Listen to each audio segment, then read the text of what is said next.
lluvia, viento, nieve, frío.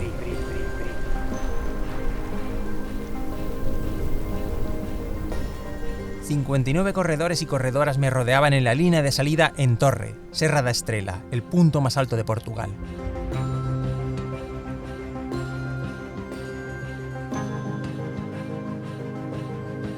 El objetivo, cruzar el país de este a oeste, desde la montaña a la costa, a orillas del Océano Atlántico, y hacerlo en unas condiciones nada fáciles. Esto es Terra de Gigantes, la Spin Race portuguesa.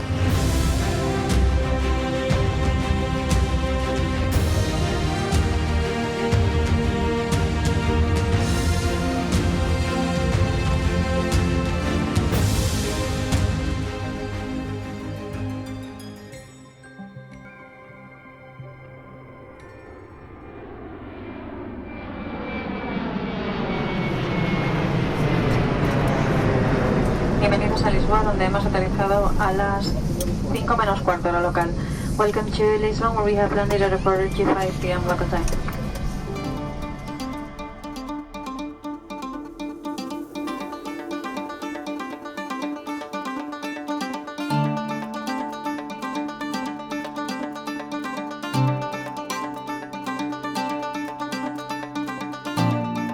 Si seguiste mis andanzas en el podcast durante la carrera, en los que iba explicando el día a día, ya sabrás que la llegada a Portugal no fue nada fácil. Perdí el tren del aeropuerto de Lisboa a Covilhã, donde tenía el hotel, y al llegar a la estación de destino, a las 12 de la noche nada menos, los pasajeros que iban detrás mío aprovecharon mi descuido mientras buscaba en Google Maps la dirección del hotel para quitarme el último taxi, el último que quedaba en la estación. Y sí, no me quedaba más remedio que arrastrar mi troller de 100 litros y 22 kilos de equipaje por las empinadas y adoquinadas calles de Covilhã hasta llegar al hotel. Y llegar sudando a las 12:30 de la noche. La verdad, no empezaba nada bien el asunto. Y cuando empieza algo con mal pie, ojo ahí porque cuesta enderezarlo.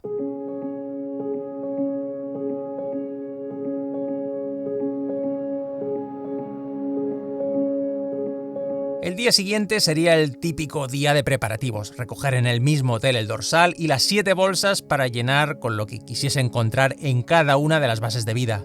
Y esto no fue del todo fácil, es decir, en algunos aspectos sí, porque yo llevaba 7 unidades de muchos productos, como calcetines, camisetas térmicas, mallas e incluso membranas, pero por ejemplo, ¿en qué bolsa dejaba las baterías anexas para cargar los dispositivos? Y por otro lado, aunque mi intención era hacer la carrera con un solo par de zapatillas Mount2 Coast T1 para hacer un buen test, sí que quería llevar un plan B y tener otro par de zapatillas del mismo modelo e incluso del mismo número por si necesitaba hacer un cambio, por la razón que fuese. Y claro, ¿en qué bolsa las tenía que dejar? ¿En el kilómetro 147 o en el 229? Pues ahí había que tirar de intuición. Yo, la verdad, en estas carreras siempre prefiero que nos den una única bolsa y que ésta vaya de una base de vida a otra. Es muchísimo mejor para el corredor, incluso creo que también para la logística de la organización.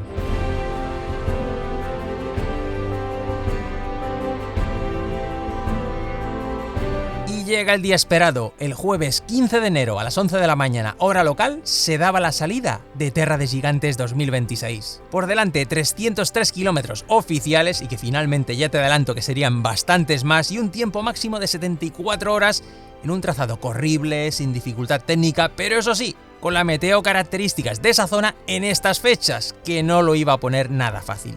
De hecho, la organización ya nos había avisado días antes de que las temperaturas eran negativas, incluso hasta 25 bajo cero de sensación térmica. Así que había que acertar muy mucho y no racanear con el material. En mi caso, opté por llevar guantes, calcetines y ropa de abrigo más por exceso y quitarme si me sobraba que no echar en falta alguna capa extra. Piensa que en estas carreras, y más cuando, como en este caso, que no llevaba asistencia, las decisiones en cuanto a material son determinantes. Y es que realmente pienso que es lo que puede marcar la diferencia entre acabar con éxito, no sin dificultades, pero acabar al fin y al cabo, o abandonar. Lógicamente, llevar tal o cual material no te garantiza per se acabar una carrera, Pero si eres consciente de tus capacidades, ritmos, aciertas con la nutrición y no hay problemas de estómago y el material acompaña, hay muchísimas opciones de poder llegar a meta.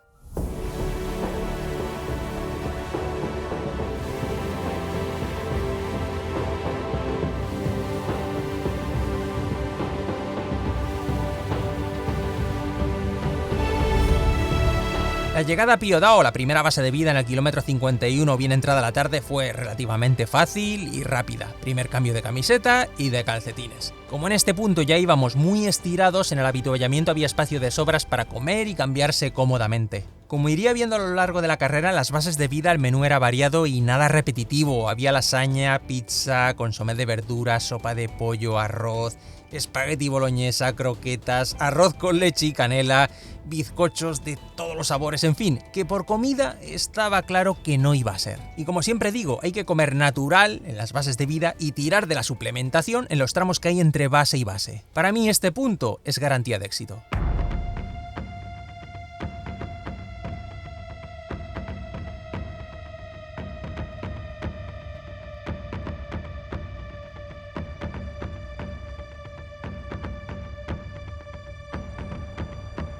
Durante la noche nos reagrupamos 4 corredores, entre ellos Miguel Lara, que ya había conocido de la PT 281, y James, de Liverpool.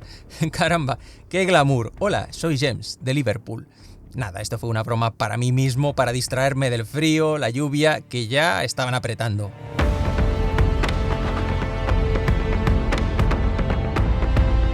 Bien entrada la noche y la oscuridad, en un desvío vimos un frontal a ras de suelo y un bulto naranja brillante que permanecía inmóvil. Era un corredor que se había metido dentro de la funda de vivac obligatoria. Nos dijo que tenía frío y que necesitaba descansar. Le dijimos que no permaneciera ahí mucho tiempo. El frío era intenso y la lluvia no daba tregua. Este lamentablemente no sería el primer caso de una situación complicada, ya que Miguel me contó que encontraron a otro español tirado en el suelo, hecho un ovillo a causa del frío y que era incapaz de pulsar el botón de SOS de la baliza ni de llamar siquiera por teléfono. La verdad, fue una gran suerte que lo encontrasen para poder avisar y que evacuaran a ese corredor.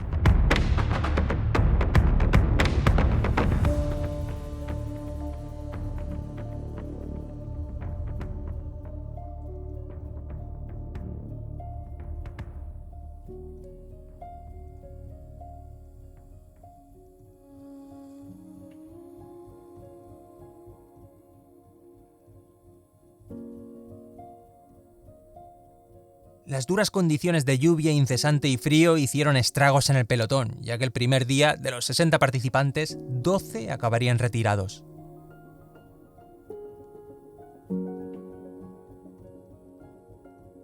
La pequeña agrupación de 4 corredores enseguida se vio estirada, y de nuevo me encontraba solo, bajo la compañía de la lluvia que se empeñaba en acompañarme, mientras atravesaba pequeñas y solitarias poblaciones de piedra, lugares sujetos a tiempos pasados, sin gente ni elementos motorizados. Tan solo bosque, agua corriendo por doquier y piedras y troncos cubiertos de musgo.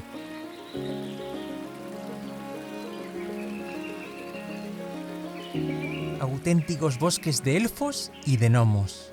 Era curioso porque al atardecer algunos núcleos urbanos, con sus fatigadas luces amarillentas y mortecinas, ofrecían una estampa singular. Un pequeño laberinto de piedra con unos pocos puntos de luz dispersos y la niebla que le daban un aspecto de foto con filtro de Instagram, como si la lente del teléfono estuviese empañada.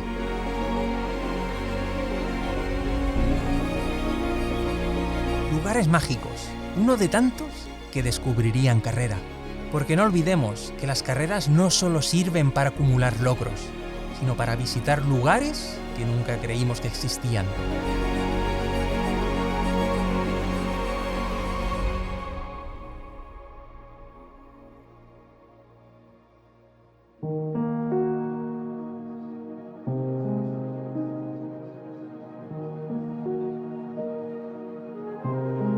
Y llego a la cuarta base de vida, kilómetro 151. Tras habituallarme, el agua dio apenas 2 horas de tregua. En esa base de vida de Talasnal, un voluntario me dijo que me diese prisa y que subiese lo más rápido posible para salir de ahí arriba, porque se esperaban chubascos intensos. No era desde luego una buena noticia. Aunque realmente tampoco había dejado de mojarme, porque en esos momentos de relativa calma, esa niebla meona también acababa empapando. Así pues, dicho y hecho, empecé a subir por un embarradísimo cortafuegos a la parte alta de la montaña, donde estaban los enormes molinos de viento que yo no veía por la intensa niebla, pero cuyas afiladas palas oía girar entre la bruma de un melancólico día gris. Esos días que piden manta, sofá y libro, ya sabes.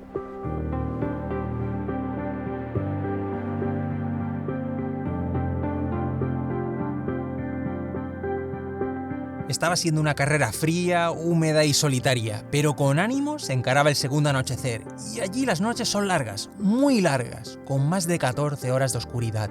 Acumulaba muchas horas mojado, aunque por suerte no con demasiado frío. Llevaba 2 capas térmicas y 2 chaquetas con membrana, una fina por debajo de la mochila y otra más gruesa por encima de esa mochila. Eso me dio una relativa comodidad, por lo menos mantenía de forma razonable la temperatura corporal, un punto importantísimo en estas condiciones.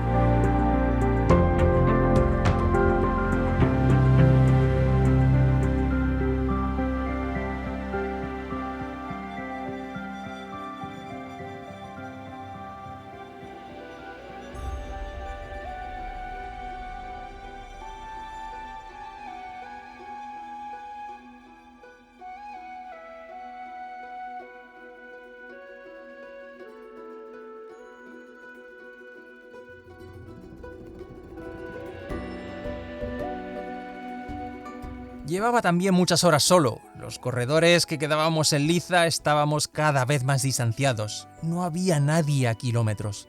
Tan solo yo y el túnel de luz de mi frontal que luchaba por salir de entre las 2 capuchas sobrepuestas de mis chaquetas, como si unos brazos invisibles e incansables quisieran retener los 600 lumen de luz que intentaban abrirse paso para adentrarse en la niebla y la oscuridad.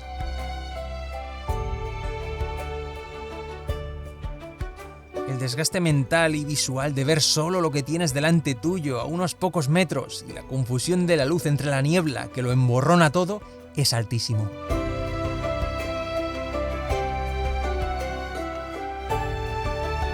Son muchas horas viendo lo mismo, es prácticamente oscuridad, gotas que adquieren un brillo espectral tras el frontal, soledad y el silencio restante que queda tras mis pasos, unos pasos pastosos y húmedos. Ya no es solo el esfuerzo y gasto calórico del cuerpo para generar movimiento y mantener la temperatura, es el gasto mental en unas condiciones tan difíciles. Horas de soliloquios, debates internos, ideas, recuerdos, reflexiones y una batalla mental contra la negación del sueño, que acababa produciendo, cómo no, las temidas alucinaciones.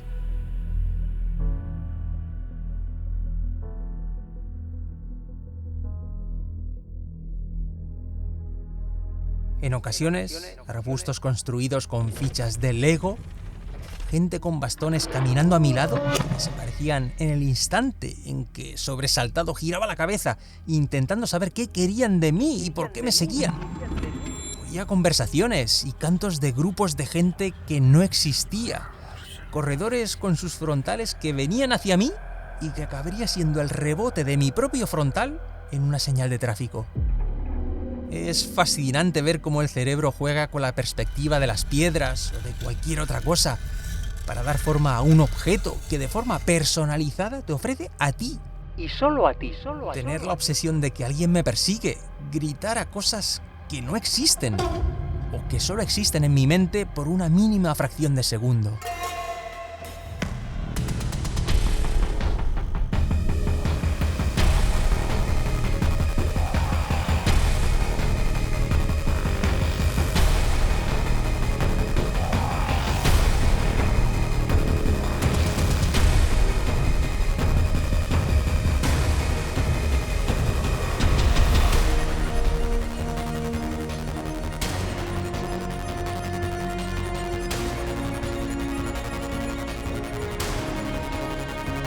Pasada la medianoche del segundo día llego a Anxiao, kilómetro 200. Ahí de frente me encuentro 5 o 6 voluntarios que me llaman por mi nombre y se acercan a mí. Solo que esta vez son reales y verdaderamente los tengo delante mío. Como la organización nos tiene permanentemente localizados por la baliza GPS que llevamos, han salido a mi encuentro y me guían hasta la base de vida y el interior que me lleva a un comedor. En este punto llegué con dolor en el dedo gordo del pie izquierdo, y es que tengo la fascinante y extraña costumbre de dar patadas a las piedras. Es un mal hábito que adquirí en las carreras de larga distancia y del que no logro deshacerme. Hay que ver qué rápido entran algunas cosas en nuestra vida y qué lentas son de expulsar. Pero la cuestión es que tengo la uña levantada y con un aspecto bastante feo. Me toca en el techo de la zapatilla y en las bajadas me toca delante, con lo que la verdad me molesta. Pero ojo ahí, no quiero tocar nada.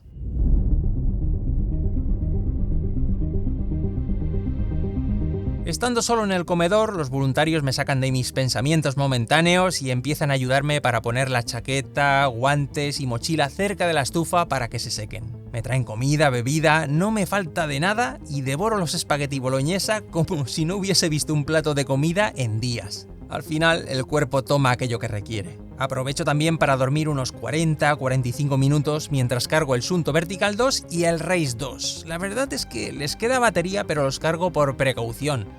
Al ser una carrera que no está marcada y tener que navegar e ir pendiente de la pantalla que se va iluminando constantemente, el consumo de la batería es algo mayor.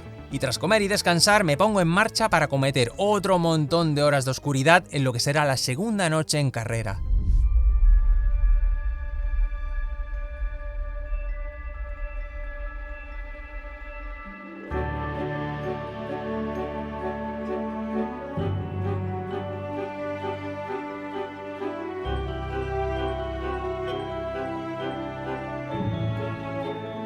El sábado, tercer día de carrera, amanecía dando una pequeña tregua de lluvia, aunque yo seguía igualmente abrigado. Pasé por la base de vida de Olival en el kilómetro 235 y también por la famosa población de Fátima. En ese punto ya caía la tarde y de nuevo el cielo gris daba un aspecto solemne al centro religioso de peregrinación. Y de nuevo bajo la lluvia ponía rumbo a la última base de vida, kilómetro 291, Puerto de Mos.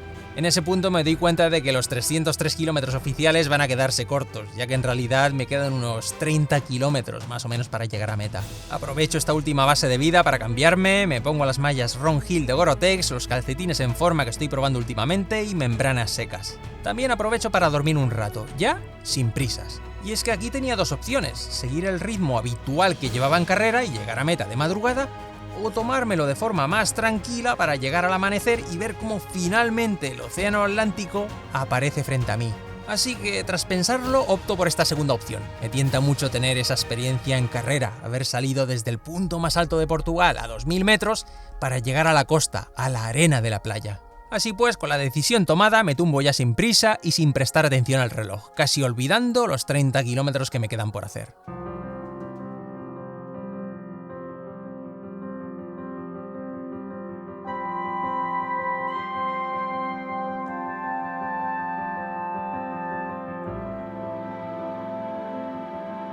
Varias horas más tarde me pongo en marcha.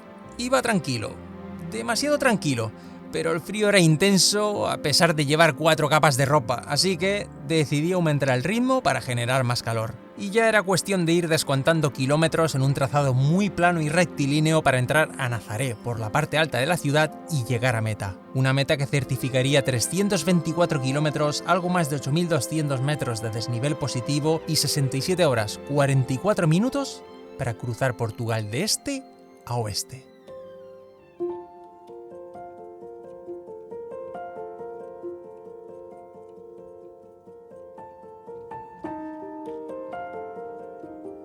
Conocí una parte de Portugal con la PT281 y su calor extremo, y ahora con Terra de Gigantes, la Spin Race portuguesa, conozco otros pueblos, otros senderos y sus bosques.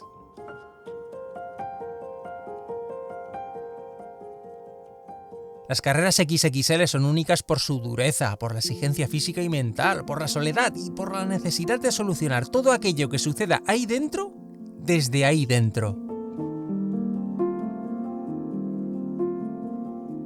He aprendido a ser lo más autosuficiente posible, depender lo mínimo de los demás y estar convencido de no solo que voy a ser capaz de completarla, sino con la seguridad y el convencimiento de la capacidad de gestión propia. Para mí eso es fundamental. Aquí no hay ni trucos ni atajos. La experiencia se gana a base de kilómetros y algún que otro batacazo que te curte y endurece. Analizas qué ha pasado y el por qué. Tomas nota y llevas el examen aprendido para la próxima.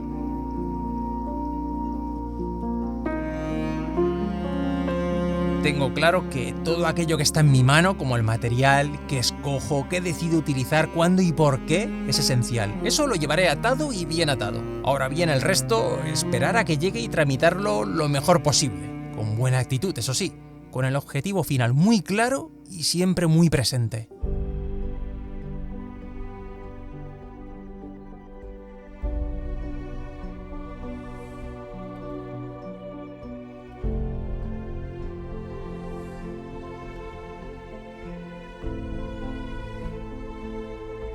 Siempre digo que todas estas experiencias son incuantificables.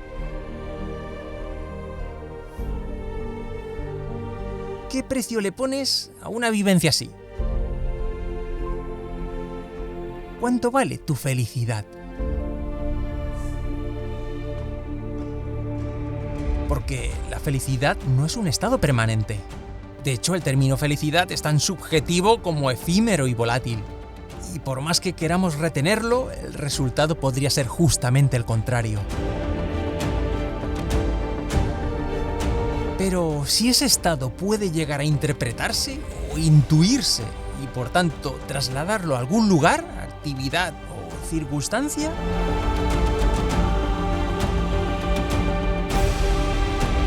puedo decir que participando en Terra de Gigantes fui feliz.